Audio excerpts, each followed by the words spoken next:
povo montou barricada, vigiava, era por turno, para São João Maria Vianney não fugir. É verdade, porque ele queria ser monge trapista, queria ir rezar. Não vai não, o senhor fica, né? Veja, e vocês sabem disso. Feliz o povo que tem um padre assim. São João Maria Vianney não era um fazedor de pastoral não, viu? Era padre. É outra coisa. É outra coisa. Você sabe aquela cena, você sabe aquela estátua que existe na entrada de Ars. Eu nunca fui a Ars, não. Mas não precisa ir, não. Né? Basta pensar, imaginar, olhar as fotografias.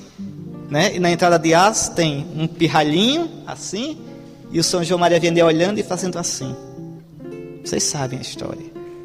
Quando ele foi tomar posse da paróquia, sua primeira e única paróquia, e perguntou ao mocinho, para que lado fica a Ars? E o mocinho, um pastorzinho, por ali, seu vigário.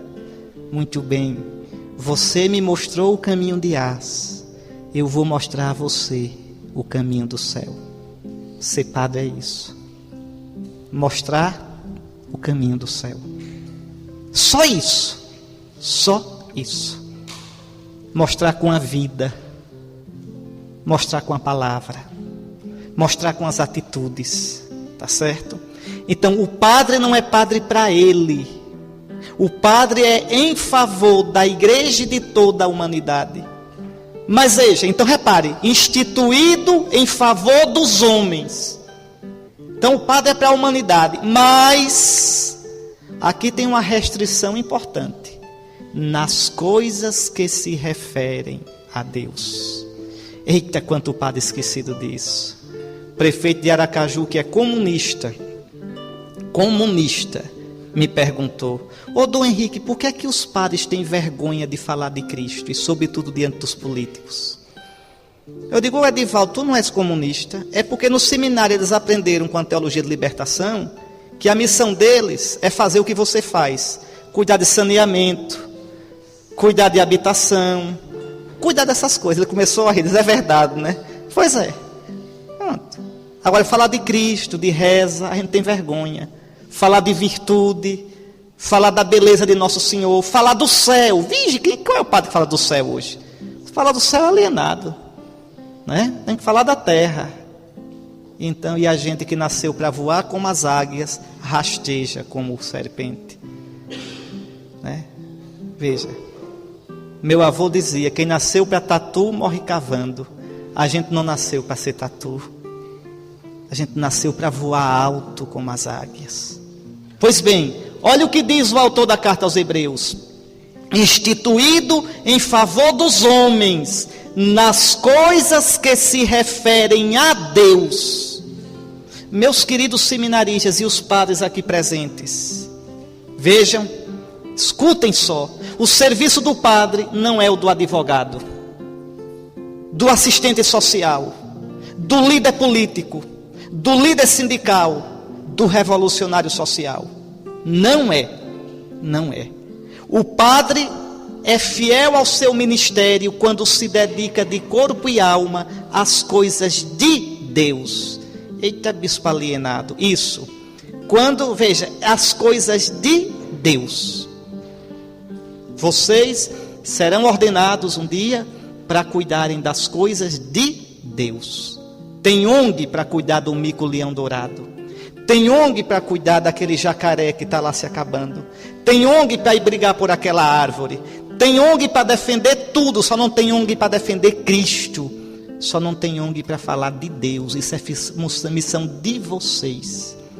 O padre serve de verdade aos homens, dando-lhes aquilo que ninguém mais, a não ser Ele mesmo, pode dar: Deus e a sua graça, administrando os santos mistérios, os sacramentos.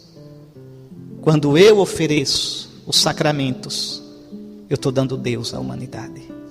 Quando eu prego a palavra de Deus, eu estou dando Deus à humanidade, como eu dei Deus a vocês essa semana. Isso, só isso. E quando Ele dá Deus à humanidade, Ele dá tudo. Quando Maria Teresa, Santa Maria Teresa, veio fundar as casas da congregação dela no Brasil. A primeira casa foi Salvador. Cardeal Avelar Brandão pediu, lá nos Alagados. Ela disse: eu levo, eminência. Eu me lembro dessa história direitinho. Mas eu só peço uma coisa: bote para cuidar da gente um padre que não venha falar em teologia da libertação, nem questão social. Bote um padre que venha rezar com a gente. Ou seja, bote um padre. Madre Teresa de Calcutá. Madre Teresa de Calcutá. Vejam bem. Ela queria um padre que desse o que o padre sabe dar. E pode dar com competência. Deus. Na palavra, nos santos mistérios, nos sacramentos. É falsa a desculpa de padre ativista, metido em política, com atividades sociais de direita ou de esquerda, com a desculpa esfarrapada de que isso é um serviço ao povo de Deus. Mentira. Não é este o serviço que o rebanho espera de seus sacerdotes. Não é este. A palavra do Senhor é clara: instituído em favor dos homens nas coisas que se referem a Deus. A Deus. Qualquer outra coisa que o padre faça fora disso deve ser como consequência. Deve ser como função, como coisa auxiliar. Mas não é o essencial. O essencial do padre é dar a Deus. É cuidar das coisas de Deus. Mas vamos adiante. Qual é o núcleo do serviço do sacerdote? Então, quem é o sacerdote? O homem humano, como qualquer outro, tirado do meio dos homens, para servir os homens nas coisas de Deus. Pronto. Mas qual é o caroço do serviço do sacerdote? Qual é o núcleo de suas atividades nas coisas que se referem a Deus? Qual é o núcleo? A resposta é surpreendente. Está lá. Para oferecer dons e sacrifícios pelos pecados. Meus irmãos, para desgosto de muitos teólogos e de muitos pastoralistas compulsivos, o cerne da missão sacerdotal, oh que desgosto, é oferecer sacrifícios pelos pecados. Na perspectiva do Novo Testamento, veja, o sacrifício por excelência, que sintetiza e cumpre todos os outros, é o sacrifício pascal de Cristo, tornado sacramentalmente presente em cada Eucaristia. O sacrifício que limpou o pecado do mundo é o sacrifício de Cristo na cruz. O sacrifício que nos deu vida nova, que nos deu a possibilidade da ressurreição, é o sacrifício de Cristo na cruz.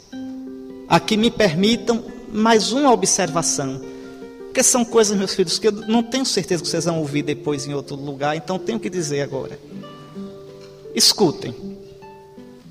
É doutrina católica, vocês já ouviram muito, já repetiram, que a missa é o sacrifício de Cristo. É verdade, a missa não é ceia, viu? A missa é o sacrifício, a missa é sacrifício. Agora é um sacrifício em forma de ceia. O que a missa é? Sacrifício. Que forma o sacrifício tem? De banquete. Tá certo? Bom, agora vocês já ouviram muito. A missa é a renovação do sacrifício de Cristo. Não já ouviram isso? Bom, a palavra renovação vocês podem usar, mas não é boa. Está no catecismo, mas não é boa.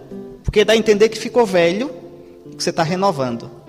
Não, a melhor expressão seria presentificação. Seria tornar presente o único sacrifício de Cristo. Tá certo? Dizer atualização, parece que perdeu a validade, eu atualizo. A melhor expressão é presentificação. Mas vejam, aqui ainda tem uma coisa. Eu só descobri isso padre velho, já pensou?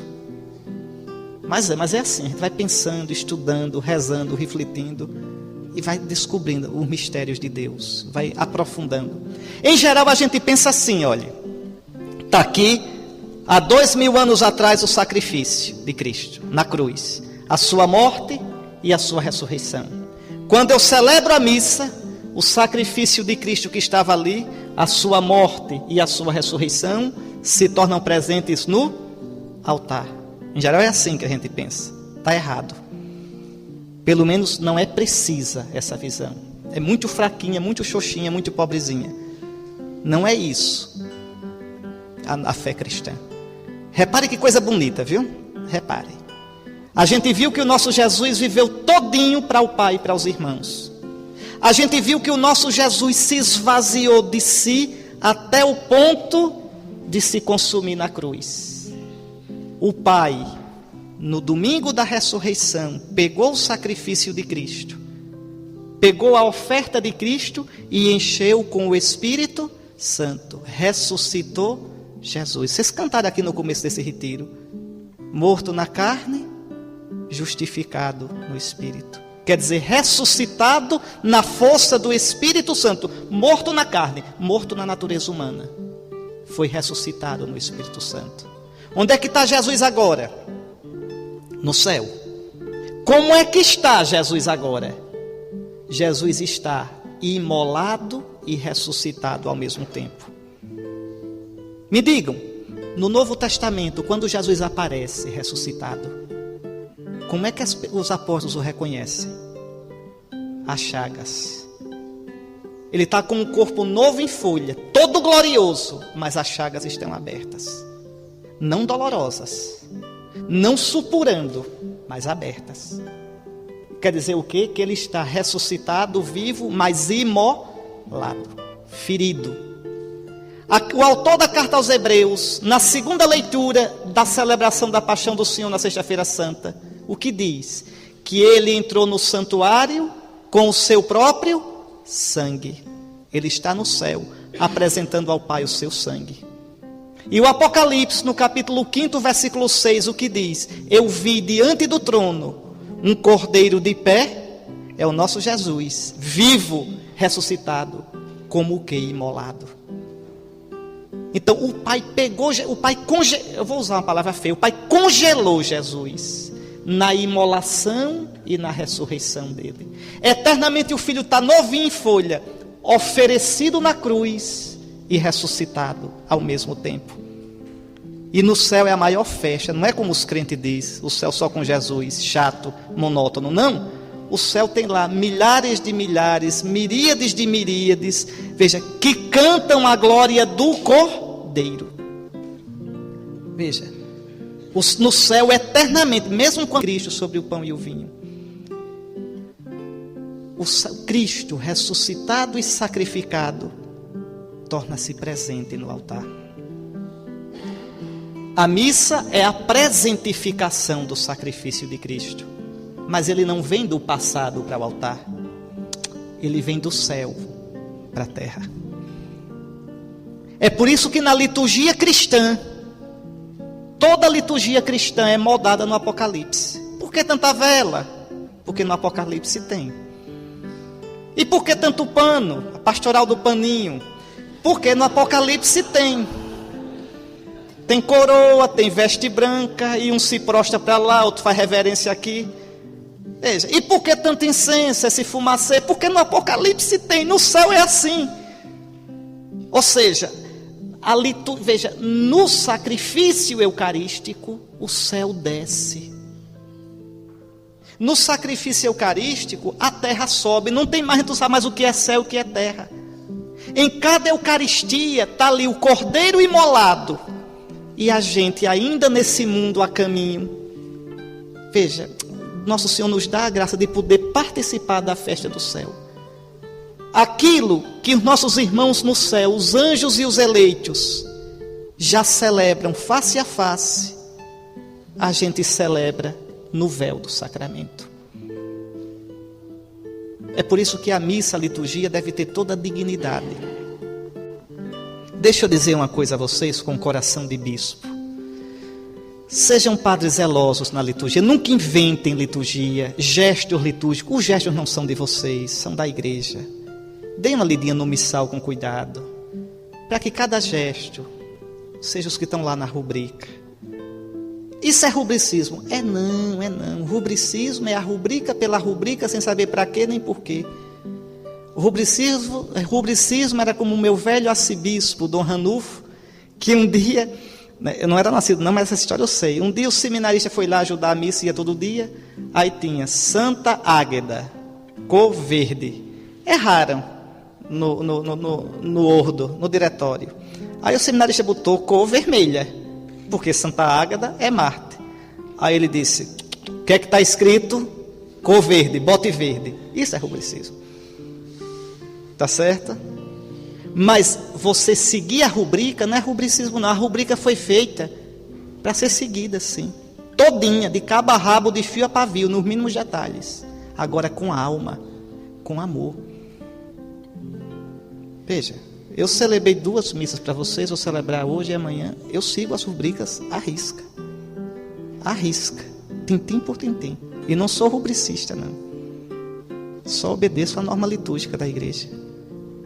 E não sou escravo da rubrica não. Celebro a missa com o maior amor do mundo. Nem me lembro da rubrica. Já olhei tanto para ela que já sei de cor, já faço. Nem é para a rubrica para você aprender de tal modo que ela entra em você. E por que eu não faço como eu quero? Porque eu seria safado, ladrão. A missa não é minha, é da igreja. E por que eu não faço como vocês querem? Porque também não é de vocês. É da igreja de todos os tempos, de ontem, de hoje e daqui ainda vai nascendo. Veja. E por que eu não faço como eu quero? Porque não são gestos meus, são de Cristo. Os meus gestos não salvam, são iguaizinhos aos de vocês. Os gestos dele são salvíficos. Porque eu não acho que vocês estão ali para me ver, para ver o meu show. Vocês estão ali para ver Jesus. E vocês só verão Jesus se eu tiver a humildade de desaparecer. Não é? Como isso foi Padre Tiago que contou, viu?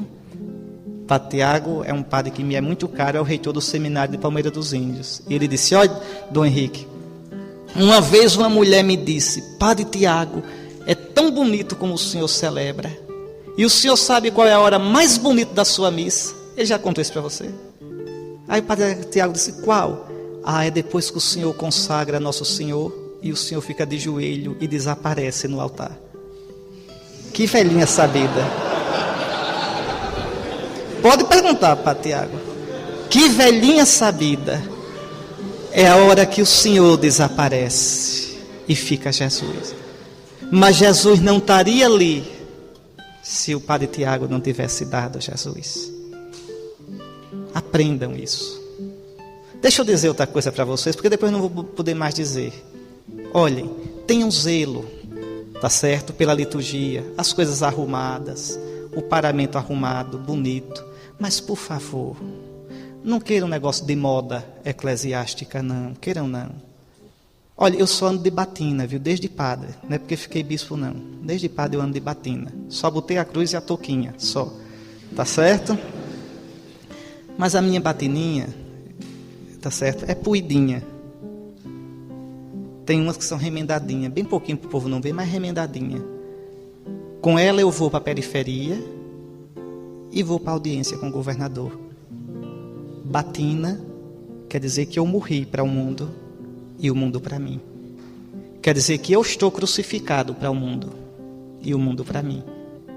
Quer dizer, eu quero que minha batina seja como assim quando a pessoa vem no meio da rua, bem movimentada, no Recife, em Salvador, e um sino toca. E a gente se lembra de Deus. Eu uso batina para isso, porque eu quero que primeiro eu quero me lembrar que eu sou de Deus, que eu sou sagrado. E segundo, que as pessoas quando vejam, digam, um homem de Deus, um padre. Uma coisa é um padre de batina ou de clésima. Outra coisa é um boizinho de clésima ou de batina. Tá certo? É tão feio quando o padre de manhã está de batina, de tarde de bermuda e de noite de camisa baby look. Não combina. Então não use nunca a batina, não. Fique só com a camisa baby look. Não. A batina deve ser expressão do nosso ser. É ridículo quando a batina é moda. É ridículo, pior ainda. Eu vou ser bem sincero, viu? Quando a batina parece um vestido. Eu uso batina, não é porque não posso usar vestido, não. Eu estou muito satisfeito de batina, e se não tivesse com ela, usaria calça mesmo. Então vejam, cuidado. Né? Como também os paramentos bonitos. Eu tenho uma pena que na igreja de hoje o mau gosto seja tanto, que a gente não... Era tão bom antigamente, ninguém precisava levar paramento. Chegava na paróquia, já estava lá a casula da paróquia, a alva da paróquia, eu só vestia. Compreendem? Então quando a gente usa o paramento bonito, é para a glória de Deus. Não é porque eu tenho que entrar abafando. Não. Entende? Assim não. Olha, os monges do Monte Athos vivem na miséria. São monges ortodoxos. Vivem na miséria. E, no entanto, os paramentos dos mosteiros do Monte Athos são os mais bonitos. Então é um miserável. Mas quando ele vai presidir a Eucaristia, são paramentos lindos. Porque ali não está ele. Ali é o Cristo. O Pantocrato. O imolado que venceu a morte. Mas não é para minha. Tá certo? Eu espero que no dia da ordenação vocês não vão para a manicure fazer a unha. E não vão não, faça isso não com Nosso Senhor. Tá certo? E fazer os pés. Não é casamento não. Vocês vão ser configurados a Cristo servo. A Cristo sofredor. A Cristo que se esvaziou de si. Compreendem? Olhe, eu quero muito bem a tantos seminaristas e padres jovens que querem tanto recuperar a sacralidade do sacerdócio e se esforçam. Mas eu tenho tanta pena, porque os bichinhos querem, mas como não aprenderam dos mais velhos, aí às vezes metem os pés pelas mãos. Entende? A boa vontade é muita, mas às vezes, não, olhe, o padre deve ser um homem simples, um homem másculo, um homem que precisa de poucas coisas, um homem constante na sua entrega. Tá certo? Não dá, né, o padre de manhã de batina e de noite dançando aquela música mais doida do mundo, né, o tchan, né? Não dá, não pode. Não pode. Então não use batina nunca. Não use, não envergonhe a batina. Não dá de manhã tá de batina e de noite em lugares que são indignos até de um cristão, até de um rapaz que não é cristão, mas é honesto. Onde minha batina não pode entrar, eu também não posso. Eu entro onde ela puder entrar, onde ela não puder entrar, quem está dentro dela não pode. Então veja, é a questão da coerência. Aí a batina é bonita. Aí a pessoa diz, olha um padre, né? Olha um caba safado fantasiado de batina. Não. Olhe um padre, olhe um homem de Deus, tá certo? Resgatem sim, lutem, sem brigar, sem fazer partido, sem fazer zoada. Resgatem a sacralidade do sacerdócio, com calma e bom humor, suportando as enxincadinhas. Tranquilo, não brigue não, não brigue não. Né? Tem um padre amigo meu que é a boca do inferno. O bicho tem uma língua, né? E ele ia entrando, eu não vou dizer nada porque eu não sei onde esses CDs vão parar, mas ele ia entrando numa faculdade, ele era professor da faculdade, ia entrando de batina, e tinha um bispo do regional dele que não gostava disso, aí gritou no meio do intervalo, para fazer vergonha a ele: ei, ei, psiu, psiu. Ele parou, olhou, diga, Dom Fulano, no meio dos alunos, esse negócio aí, rapaz, que você está vestido, isso não faz calor não? Não incomoda não? O bispo todo, disse, não, senhor bispo, sabe por quê? Desde pequenininho que todo o meu sonho é ser padre, eu sou padre. Pronto, o bispo botou a cara no chão, né? Desde pequenininho eu quero ser padre, senhor bispo, então não incomoda não. Pronto. Se o bispo fosse um padre de verdade, também não incomodaria nem a batina nem o clésima. Veja, não é isso? Então vejam, mas por favor, então lutem, mas com calma. Não briguem, não arenguem. respeitem quem não usa, respeitem de coração. De coração. Agora, por favor, quem botar um clésimo, botar uma batina, seja coerente. Seja coerente. Porque os que não usam podem até pintar e bordar, ninguém diz nada. Mas quando um padre que usa batina ou usa clésima cai, a começar dos colegas, diz: está vendo? Anda de batina, está vendo? Para esconder a safadeza. Não é assim? Não é assim? Anda de clésima, é para disfarçar. Quer dizer, procuram pretexto para ridicularizar. Então eu peço, respeitem, lutem pela sacralidade de vocês. Tá certo? Agora, respeitando e não fazendo disso motivo de guerra. E, sobretudo, se usa a batina ou usa o clésima, dignifiquem. Lembrando o que isso significa. E que não pode ser significado de autoafirmação. Tá certo? De pose. Para ser servido. Que nem é, viu? Isso dá um trabalho, às vezes a gente passa umas vergonhas. Mas também às vezes tem umas experiências lindas. Lindas, tá certo? Que a gente fica agradecido a Deus. Então não pode ser sinal de status, nem de grandeza, mas somente de que na gente é um outro que está presente. Tenham só um pouquinho de paciência, tá certo? Eu termino já. Então, na perspectiva do novo, então, veja, engana-se. Na perspectiva do Novo Testamento, o sacrifício por excelência. O sacerdote é sacerdote para oferecer sacrifícios. E o sacrifício por excelência, que sintetiza e cumpre todos os outros, é o sacrifício pascal de Cristo, tornado presente em cada Eucaristia. Atenção.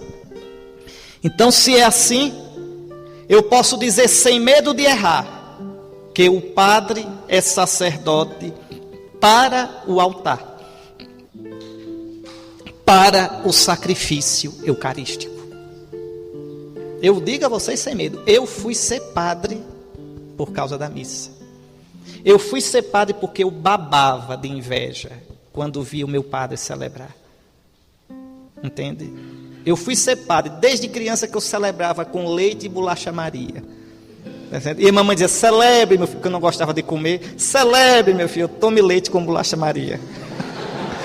Veja, tá certo?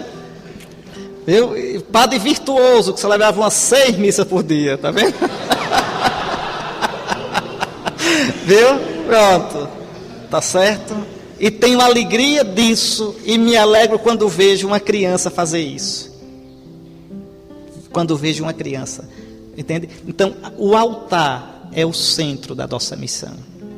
O altar é o ponto alto, é o núcleo do nosso sacerdócio. Separado do meio dos homens, em favor dos homens, nas coisas de Deus, para oferecer sacrifícios pelo pecado. Tá certo? Veja. É no altar que se dá a maior e mais intensa identificação do padre com Cristo. Aqui no altar, o eu do padre é assumido pelo eu de Cristo de um modo misterioso, intenso, real. É o meu corpo e não é mais meu, porque eu já não sou eu, é o corpo de Cristo. Vocês querem coisa mais bonita? Quer coisa mais doida do que você consagrar a Eucaristia e depois adorar o que você consagrou? Porque não foi você, mas é Cristo. No dia da minha ordenação, à noite, eu fui me deitar, né? Aí meu irmão, que é médico, disse: mas isso aqui é um negócio danado. Eu disse: o que é? Eu estudei para ser médico, para fazer uma cirurgia sozinho, já fiz não sei quantas treinando, para poder ter prática. Você, o bispo ordenou você no outro dia já está: isto é o meu corpo e é o corpo de Cristo. Eu digo: aí é que está a diferença. A cirurgia é você quem faz. é a sua habilidade. Ali eu não faço nada, é Ele. É Ele. Se vocês hoje forem na capela e pegarem um pão com toda a devoção, isto é o meu corpo, não acontece nada. E um dia depois da ordenação, vocês vão dizer do mesmo jeito, isto é o meu corpo, e acontece tudo. E vocês depois se ajoelham para aquilo que vocês não fizeram. É obra dele, mas sem vocês não aconteceria. Me diga, vocês querem mistério maior do que esse? Quantas vezes eu me admiro, eu na minha capelinha lá em casa, na minha capelinha de bispo, às vezes eu lá ajoelhado diante do Santíssimo, aí começa a rir, eu digo, mas que doidice, né? Eu ajoelhado e adorando o que eu mesmo fiz, mas não fui eu, e por isso é maior do que eu sou somente pobre instrumento dele, e quanto mais eu desaparecer, mais é ele. Vejam como é bonito o nosso ministério. Vejam como é bonito ser padre. Como é bom ser padre. Como é grande ser padre. Mas só devia ser padre quem sabe sonhar. Só devia ser padre quem tem poesia. Só devia ser padre quem sabe entender as coisas do céu. Quem pensa rasteiro, quem é grossão, não devia nunca ser padre. É como jogar pérola para porco. Entende? Não adianta nada.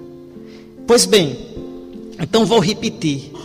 O padre é sacerdote para o altar, para o sacrifício eucarístico. Tá certo? Mas engana-se quem reduz o sacrifício eucarístico ao altar. Atenção. É exatamente porque o padre oferece com o povo e em nome do povo o sacrifício da missa, que o sacerdote deve fazer da própria vida uma continuação do que celebrou no altar. Nós conversamos sobre isso ontem à tarde. A minha missa no altar deve ser missa na minha vida. É toda a vida do padre, atenção, que se torna uma libação. São Paulo dizia, eu fui oferecido em libação. O que é a libação? Aquele barrufo de vinho que se jogava em cima da vítima que ia ser sacrificada. São Paulo diz, eu sou a vítima. E o meu sangue é a libação. O sangue vai cair no meu corpo. Eu fui oferecido em libação. Você, padre, que foi separado para o Evangelho. Você que foi tornado posse de Cristo, sacerdote, a sua vida tem que ser como a de Cristo, uma existência para o Pai e para os irmãos. Por isso que quando eu falei de Cristo o tempo todinho, eu estava querendo falar de vocês. Quando eu falei de Cristo, eu estava querendo dizer o que é que a gente deve ser. O que é que um padre é.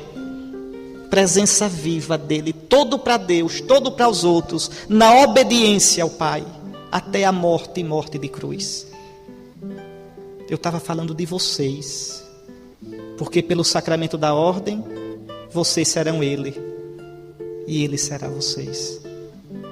Vejam, então a missa do padre é a vida toda, ela sai do altar e escorre pela vida toda. Porque oferece o sacrifício da missa, o sacerdote vai se configurando com Cristo sacerdote em toda a sua existência, fazendo de toda a vida, como o seu Senhor fez, uma pró-existência. Assim, a oferta celebrada no altar vai tomando conta de toda a vida do padre, de modo que ele se oferece em Cristo e com Cristo, nas diversas atividades pastorais, na oração, na celebração dos sacramentos, no aconselhamento, na pregação da palavra de Deus, na promoção humana do seu rebanho. Tudo isso eu posso fazer, mas tudo isso deve nascer da minha missa. Tudo isso deve ser continuação da minha missa. Tudo isso deve ser uma expressão da minha missa. Tudo se torna sacerdotal. Mais ainda, toda a vida do padre se torna sacerdotalizada. Se o padre não colocar no centro de sua vida o altar, ele perde o foco. Se o padre não colocar no centro da sua vida o altar, ele priva suas diversas atividades, os diversos aspectos da sua existência, do eixo que dá sentido, eficácia, realização à sua existência como cristão e como padre. Quando você, padre, quando você se diverte, tem que se divertir como padre. Suas amizades, você as tem como padre. Sua doença, você a vive como padre. E a sua morte, você a vive como padre. É a sua vida todinha. Daí também a importância da missa diária. Olha, meus filhos, dia 15 de agosto que vem, eu vou completar 18 anos de padre. 18 anos. Até hoje, desde 15 de agosto de 92 até hoje, eu nunca passei um dia sem celebrar a missa. E com a graça de Deus, eu haverei de morrer sem deixar só na sexta-feira santa e no sábado santo. Porque aí é a igreja que manda. Entende? Já celebrei a missa em cima de mala, em penteadeira de quarto de hotel. Quando eu fui para a Terra Santa, que estive no Egito, na Arábia Saudita, na Jordânia, celebrei a missa no quarto do hotel. Aí eu levo logo as coisas. Pode crer, a primeira coisa que eu penso no dia, qual é a hora da minha missa hoje? Pronto. Essa semana mesmo, né? Eu não sabia, eu ia pregar no Carmo, não sabia que não era missa, era só novena. Eu pensava que era missa. Aí quando liguei para o Frei Salles, quase meio-dia, o Frei Salles disse, olha, é só pregação, não tem missa não. Eu digo, eita, que eu não celebrei a missa. Aí logo depois do almoço, disse para o menino, prepare ali. Aí pronto, celebrei.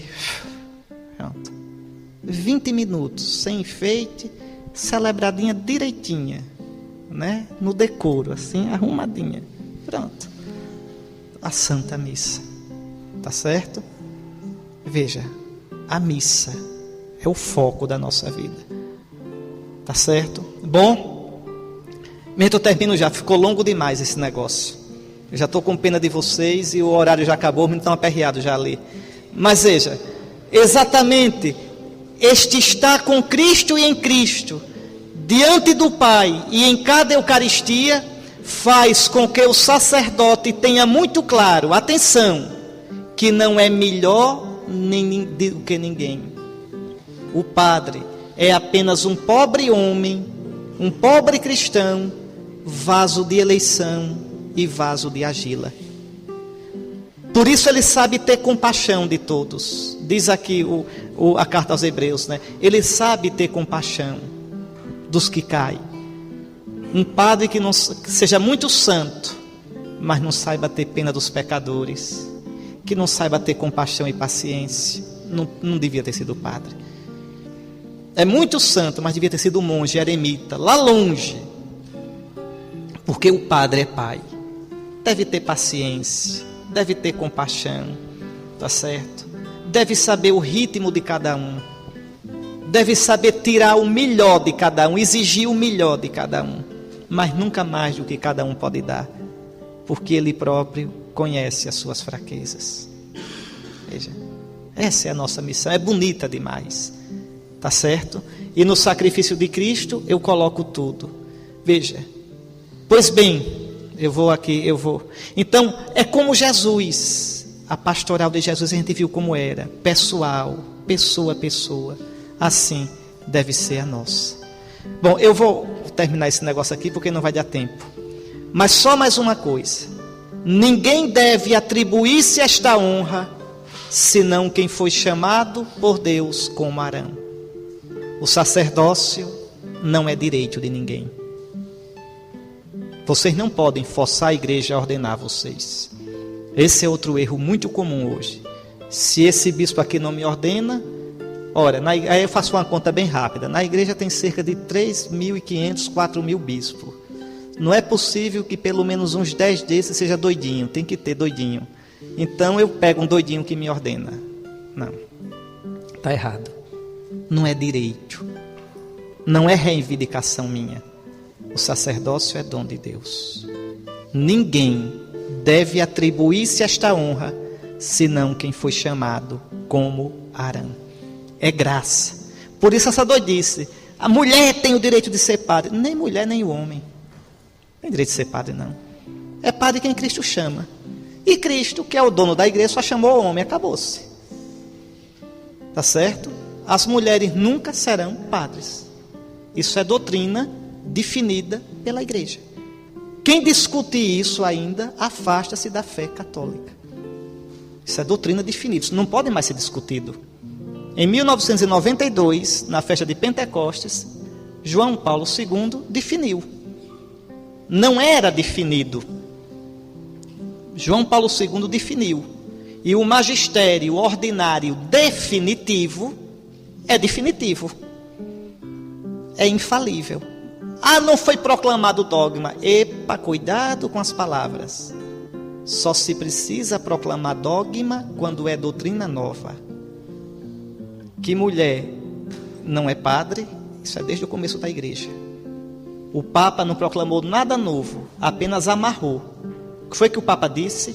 Isto que a igreja sempre fez, eu, com a minha autoridade apostólica, e diz assim mesmo, como sucessor de Pedro, com a autoridade dos apóstolos São Pedro e São Paulo, declaro que a igreja não tem nenhuma autoridade para ordenar, para conferir o sacerdócio às mulheres. E esta sentença é definitiva. E se um papa mudasse? É herege. É verdade, é herege. Não é como no governo que um faz e outro desfaz. É herege. Se um papa ensinar uma coisa contra a fé da igreja, é heresia. Se um papa ordenasse mulher, eu romperia a comunhão com ele. Eu, bispo, aí um bispo está dizendo, olha, eu romperia, eu negaria a comunhão a ele. Romperia. É herético. Tá certo? Seria obrigado a ir para a igreja ortodoxa. Infelizmente. Tá certo? O Senhor da igreja é Cristo. É Cristo. Tá certo? Então veja, não é direito. É graça. Vocês não têm direito nenhum de ser padre, nem eu de ser bispo, nem de ser padre. É graça de Deus. É graça de Deus. Não esqueçam disso. Viu, seminaristas? Não esqueçam. Nunca esqueçam. O ministério, o sacerdócio, não é nosso. Não é nosso. É dom recebido. É confiado à igreja. Meus filhos, eu ainda teria mais coisa a dizer. Vão no meu site e entre. O nome do artigo é Pensamento sobre o Sacerdócio. E leiam o resto. Porque ficou mais comprido do que o que eu pensei. Tá certo? Pronto, o que eu espero é que isso mostre a vocês a preciosidade, a beleza, a santidade e a responsabilidade da nossa ordenação. Eu só vou dizer mais uma frase que eu escutei de um bispo do Oriente, que eu queria que vocês guardassem no coração. Vocês, como padres, serão celibatários. Viu? Eu digo já a frase do bispo. Isso que eu vou dizer agora ainda é meu. Viu? O celibato não é o estado normal do homem. O celibato não é normal. O que é uma coisa normal? É o que é a norma. A norma é, não é bom que o homem esteja só. Tá certo? Mas Jesus também disse, não é? Há aqueles que nascem castrados, há aqueles que são castrados pelos homens e há aqueles que se castram, que vivem como castrados por amor do reino de Deus. Quem puder entender, entenda. É pouca gente que entende. E no mundo como o nosso, cada vez menos gente. Escutem só, mas não é o normal. Então escutem, para depois não dizer que a igreja enganou vocês. O celibatário será sempre um homem de coração ferido. Viu? Se vocês entrarem nesse negócio mesmo, saibam, vocês terão sempre, até morrer, o coração ferido. Terão uma carência em vocês. E porque esse bicho é uma carência, cuidado. Cuidado, porque a carência nos deixa frágeis. Frágeis. Por isso, escutem só. Aí agora eu vou dizer a frase do bispo. Ninguém consegue ser celibatário. Depois eu vou explicar a frase, viu? Ela é meio doida. Se não tiver vida de monge. O que quer dizer isso? Se não tiver uma vida disciplinada. A minha hora de acordar é esta. Eu vejo este programa, não vejo este, não vejo este. Não perco tempo com isto, com isto. Ou seja, eu tenho, na minha casa não entra esse tipo de coisa, tá certo? Então tem que ter cuidado. O padre só vive cercado de menininhas. Chega, o padre termina, está fazendo faculdade, termina a aula, toda noite está na lanchonete com aquelas duas meninas. Não, padre. Você está colocando em risco o seu celibato. Ah, não, mas eu faço sem má intenção. Não, padre. Não seja bobo, não. Daqui a pouco está apaixonado. E ainda que você faça com a maior boa intenção, o padre não deve ser só direito. Ele tem que parecer direito. Ser e parecer. O que é que tem se eu toda noite dou carona naquela menina? Tem tudo, padre. Mas esse povo é muito maldoso. Mas claro que vai ser maldoso. Então você não tem o direito de levantar suspeita. São Paulo diz, em tudo nós procedemos de modo a não levantar suspeita sobre o nosso ministério. Né? O padre com a casa cheia de rapaz. Aí entra no quarto, abre a geladeira. Não, padre, a casa paroquial não é sua, é da paróquia. É o seu espaço, arrumadinho, direitinho. Ali é o seu lugarzinho. Você atende as pessoas no lugar de atender. Até a sala tá bom. Não precisa a casa cheia de rapazes. E se os rapazes entrarem ali na sala, tudo, não é... Não, padre. A geladeira, não, padre, o povo paga o dízimo, padre, é para sustentar você, não é sustentar os rapazes todinhos, não. E depois o que vão dizer? Eu já combinei com o meu arcebispo, e no dia que eu tive a minha diocese é lei. Uma das matérias mais importantes do curso de teologia é aprender a dirigir. Porque eu não quero saber de padre com motorista. E se algum padre precisar de motorista, eu escolho. Eu escolho o motorista do padre. Tá certo?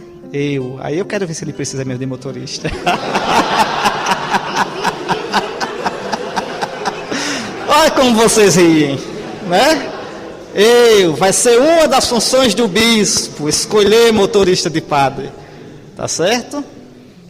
Claro, eu vou escolher um que saiba dirigir. Né? Né? Tá certo? Viu?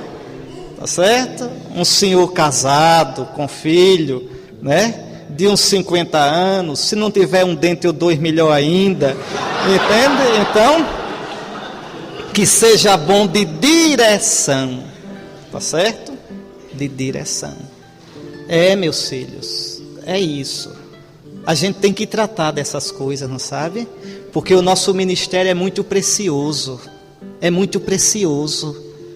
O povo de Deus já sofre demais. O povo de Deus não merece o que está passando, não. O povo de Deus não merece.